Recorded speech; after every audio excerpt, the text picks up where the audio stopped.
महत्वाची बातमी, केंद्रीय गृहमंत्री अमित शहांच्या हस्ते सहकार विभागाच्या पोर्टलचा शुभारंभ पार झालेला आहे। पिंपरी चिंचवडमध्ये शहांच्या उपस्थितीमध्ये हा कार्यक्रम पार पडतोय।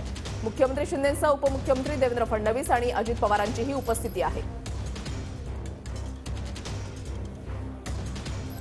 आदरणीय अमित भाई शाह के नेतृत्व में देश की सहकारिता क्षेत्र में नए बदलाव हो रहे हैं, यह हम सब देख रहे हैं। यह बदलाव सहकारिता क्षेत्र के कार्यकर्ताओं को, संस्थाओं को, पदाधिकारियों को विचार विमर्श के बाद सहमति से हो रहे देश के लोगों के देश के व्यापक हित को सामने रखकर यह सब किए जा रहे। आपने देश में सहकारिता क्षेत्र का इतिहास करीब 120 साल का है।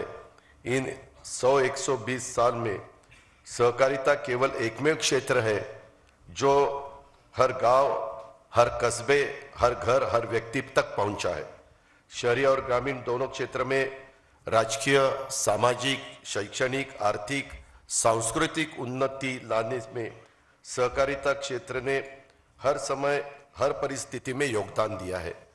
मुझे खुशी है और हर्ष है कि प्रधानमंत्री आदरणीय मोदी जी के कार्यालय में पहली बार केंद्रीय स्तर पर सहकारिता मंत्रालय स्थापन करने का निर्णय हुआ और देश के पहले सहकार मंत्री के तौर पर माननीय श्री अमित भाई ने इस महत्वपूर्ण नेतृत्व संभाला है।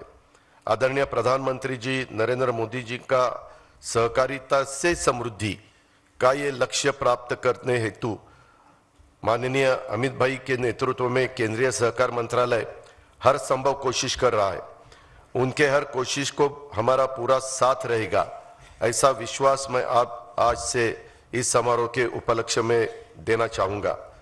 माननीय अमित भाई गुजरात से आते हैं मगर अधिक प्रेम महाराष्ट्र से रखते हैं। आपको सब,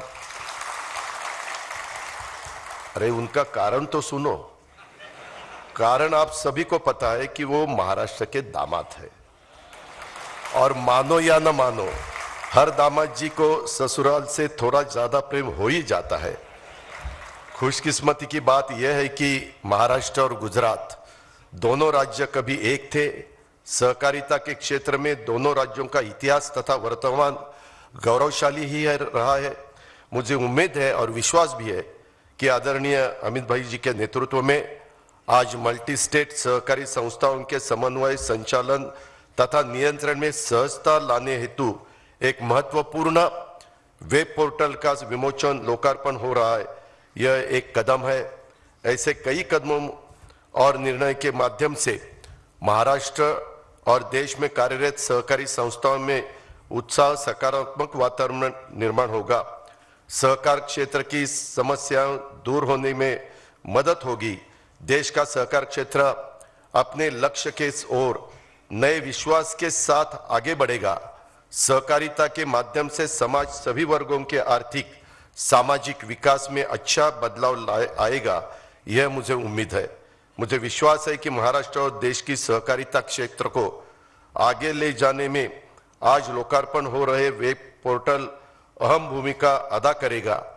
इस जन उपयोगी महत्वपूर्ण पोर्टल की संकल्पना निर्मिति में योगदान देने वाले सभी पदाधिकारी, अधिकारी, कर्मचारी, भाई बहनों में अभिनंदन करना चाहता हूं, शुक्रिया अदा करना चाहता हूं, सभी को धन्यवाद देना चाहता हूं। केंद्रीय सहकार मंत्री माननीय अमित भाई जी के नेतृत्व में महाराष्ट्र और देश का सहकार क्षेत्र बुलंदियों की नई ऊंचाई हासिल करेगा और इस सफर में महाराष्ट्र आगे रहेगा, यह विश्वास भी मैं आदरणीय अमित भाई और उपस्थित आप सबको देना चाहता हूं।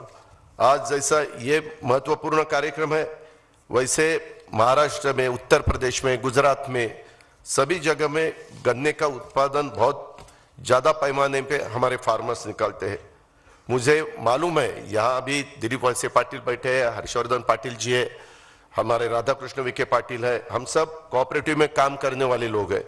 पूरे देश में सहकारिता के क्षेत्र जुड़ी हुई चीनी मिले किसानों को एसएमपी ऊपर ज्यादा दिए हुए गन्ना भुगतान के कारण इनकम टैक्स के मामले में पिछले 22 सालों तक जूझती आ रही है। 22 साल हो गए। मैंने तो इतने दफा अलग अलग फाइनेंस मिनिस्टर को हम सब जाके मिले कि मैं आपको बता नहीं सकता। इस चलते सहकारिता चीनी उद्योग को 12,500 से 15,000 करोड़ तक पूरे देश में आयकर भुगतान केंद्र सरकार को देने की बड़ी नौबत थी और इस वजह से सारी सहकारिता चीनी मिलें बंद होने का बहुत बड़ा खतरा था। इस राशि में हमारे महाराष्ट्र राज्य की सहकारिता मिलों को करीबन 7,500 से 9,000 करोड़ तक का बड़ा असर शामिल था और बार बार इनकम टैक्स की नोटिस आती थी। बार बार उसके बारे में हम दिल्ली जाते थे लेकिन कुछ रास्ता नहीं निकल सकता था। लेकिन आदरणीय नरेंद्र मोदी साहब ने एक बड़ा अच्छा फैसला करके सहकारिता क्षेत्र को देश में अधिक सक्षम करने के हेतु से नए और स्वतंत्रता सहकारिता मंत्रालय का निर्माण किया। सहकारिता से समृद्धि ये नारा देश को देते हुए अत्यंत कर्तव्यदक्ष आदरणीय अमित भाई जी शाह साहब को इस मंत्रालय की